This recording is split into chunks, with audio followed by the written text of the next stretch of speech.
The single hardest part about watercolor isn't about learning to use the medium. It's much bigger than that. It is not about the supplies that we use, what paper we buy, or how long we have to wait until adding the next layer. In fact, it is something that mimics life perfectly, and it is what I want to talk about in today's video. So if you want to start seeing better results in your paintings and maybe in your life too, then stick around until the end of the video. The sole reason of you watching this video tells me that you're struggling with understanding watercolor and that you're looking for some answers on how to tame this beast of a medium. And I get it, I have been there too. And at times I was also looking for answers. But I recently was reminded what all of this is about and what truly matters. In one of my most popular videos where I talk about the impact that repeating and practicing the same subject had on my art, many people felt attacked because by doing that, that would only lead them to stop enjoying their art or being more creative. And this is one of the issues with not seeing the bigger picture of the learning process. And that's not even the bigger issue here, but we will dive more on that later. Repetition of the same subject is a small piece of the learning pie, but there's different types of pie when it comes to watercolor and painting. In this case, repetition would represent the pie of mechanical skill, for the most part.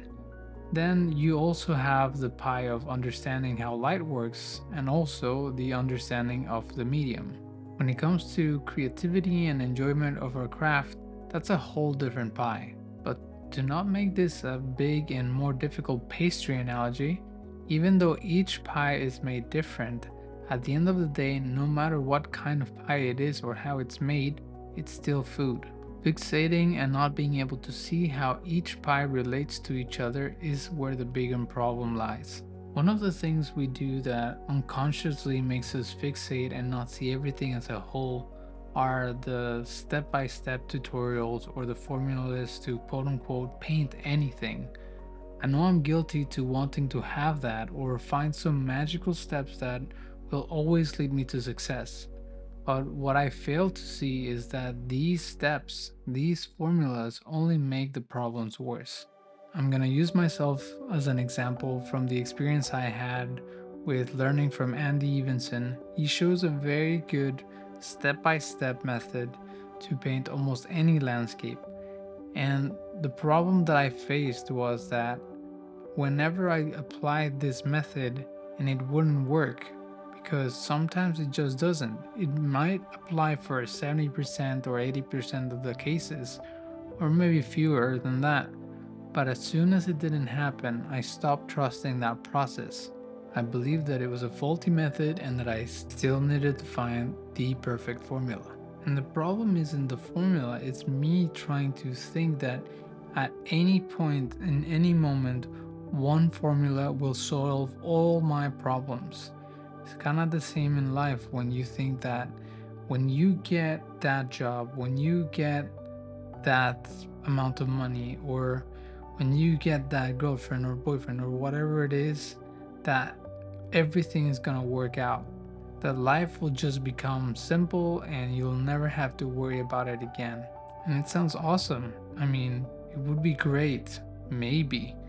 But I think personally that I would get very bored if my life was just easy all the time. But this isn't about things being easy or not. What this whole talk is about, this whole video is about, is trusting the process.